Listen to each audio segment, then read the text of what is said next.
दिनांक 4 फेब्रुवारी रोजी कुसुम सभागृह नांदेड येथे जिल्हास्तरीय क्रीडा व सांस्कृतिक स्पर्धेचे आयोजन करण्यात आले होते। यावेळी श्री गुरु गोविंद सिंगजी अंध विद्यालय धनेगाव या शाळेतील विद्यार्थ्यांनी माऊली माऊली या गाण्यावर डान्स केला। यावेळी अनेक शाळेतील मुलामुलींनी या स्पर्धेमध्ये भाग घेतला होता।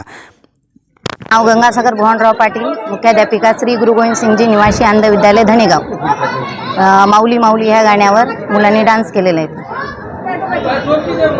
पण महिन्यापासून मुलांना परिश्रम करतोय ते हे कार्यक्रम घेण्यासाठी आणि आमचा आज कार्यक्रम व्यवस्थितरित्या पार पडला। काल क्रीडा स्पर्धा होत्या, आज आणि सांस्कृतिक स्पर्धा होत्या। हे आम्ही यशस्वीपणाने त्याच्या पार करू। मुलांसाठी खूप मेहनत लागते।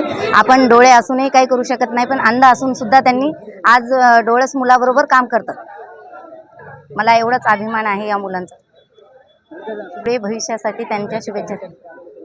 प्रतिसाद दिला सर्व कर्मचाऱ्यांनी मिळून आम्ही हे सर्व कार्यक्रम पार पाडले। मी गुरु गोविंद सिंग निवासी अंध विद्यालयामध्ये गेल्या 15 वर्षापासून काम करतो आणि आमच्या शाळेच्या वतीनं श्री गुरु गोविंद सिंग निवासी अंध विद्यालयाच्या वतीनं गेल्या 15 वर्षापासून या जिल्हास्तरीय क्रीडा स्पर्धा असो की सांस्कृतिक स्पर्धा असो, या दोन्ही स्पर्धेमध्ये आमची शाळा सक्रिय असते। दोन्ही स्पर्धेमध्ये आमची शाळा दरवर्षी सहभागी असते।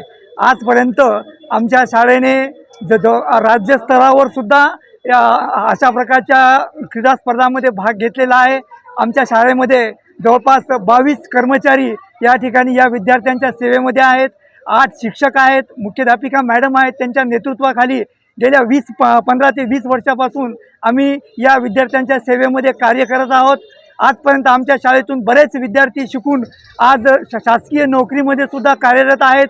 आपल्या नांदेड शहरामध्ये बँक ऑफ इंडियामध्ये, SBIमध्ये सुद्धा आमच्या शाळेचे विद्यार्थी आजपर्यंत कार्यरत आहेत आणि जवळपास 15 ते 20 वर्षापासून आम्ही या शाळेची या ठिकाणी सेवा करत आहोत। काल ज्या पोलीस परेड ग्राउंडवर ज्या काही स्पर्धा झाल्या, त्या स्पर्धेमध्ये अंध प्रवर्गामधून आमच्या शाळेने सहभाग नोंदवला होता। जवळपास 10 विद्यार्थ्यांना या ठिकाणी 10 विद्यार्थ्यांचे नंबर निघाले। त्यापैकी 8 विद्यार्थी हे प्रथम क्रमांकाने उत्तीर्ण झाले आणि एक विद्यार्थी हा द्वितीय क्रमांकाने विजयी झाला, एक विद्यार्थी तृतीय क्रमांकाने विजयी झाला। आणि आज जो सांस्कृतिक कार्यक्रमामध्ये आमच्या विद्यार्थ्यांनी या ठिकाणी जे नृत्य सादर केलं होतं, माऊली माऊली हे गीतसुद्धा खूप सुंदर या ठिकाणी विद्यार्थ्यांनी सादर केलेलं आहे।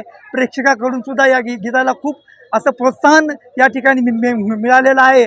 या विद्यार्थ्यांना तयार करण्यासाठी, या विद्यार्थ्यांना घडवण्यासाठी आमच्या शाळेच्या मुख्याध्यापिका, आमच्या विशेष शिक्षिका आणि सर्व कर्मचाऱ्यांनी गेल्या 2 महिन्यापासून या ठिकाणी खूप मेहनत घेतलेली आहे आणि आमच्या विद्यार्थ्यांचा हा परफॉर्मन्स बघून आम्हाला खूप अतिशय आनंद वाटलेला आहे की जे आम्ही मेहनत घेतली ते त्या मेहनतीला आज या ठिकाणी फळ आम्हाला, त्या मेहनतीचं फळ या ठिकाणी आज या ठिकाणी मिळालेलं आहे।